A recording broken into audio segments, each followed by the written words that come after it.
Hello guys, back to my channel Chiranjit Puja হল। আশা কেমন বসে তোমাদের স্বাগত জানাতে আবার একটা রেসিপি নিয়ে চলে আজকে বানাবে দই এঁচড়। তো চলো তুমি দেখতে পাবো। আমি এঁচড়টা নিয়ে নিয়েছি, এঁচড়টা কেটে নেব। তো আটাগুলো আমি মুছে নিচ্ছি কাগজ দিয়ে। তো এঁচড়টা এইভাবে কেটে নেব আমি।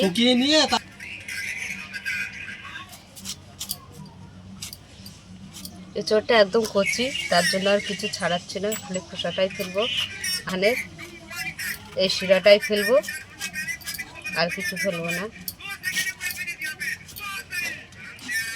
তো এঁচড়টা কাটা হয়ে গেছে আমাদের এঁচড়টা কাটা হয়ে গেছে। এবার আমরা এঁচড়টা আমি সিদ্ধ করে নেব।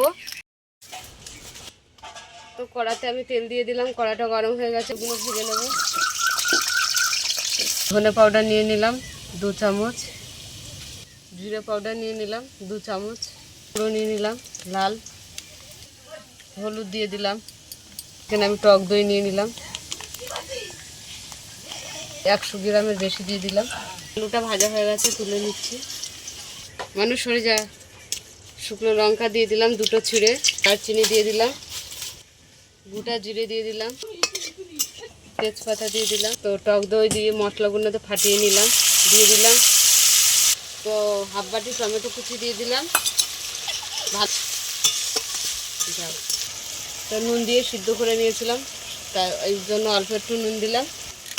এঁচড়টা সিদ্ধ করার সময় নুন দিয়ে দিয়েছিলাম। মশলাটা কষানো হয়ে গেছে, দিচ্ছি ভাজা আলুগুলো।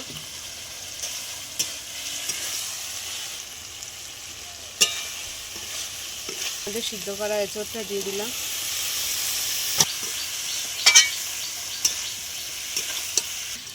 এঁচড়টা কষানো হয়ে গেছে, জল দিয়ে দিচ্ছি, অল্পই জল দেবো। আমি একটু নেব তো। গরম মশলা দিয়ে দিলাম, বাটার দিয়ে দিলাম।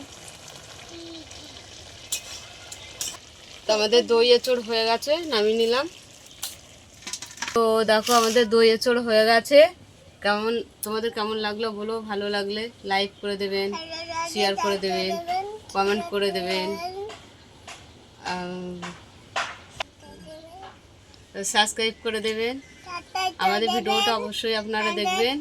আজকের এই পর্যন্ত, টাটা।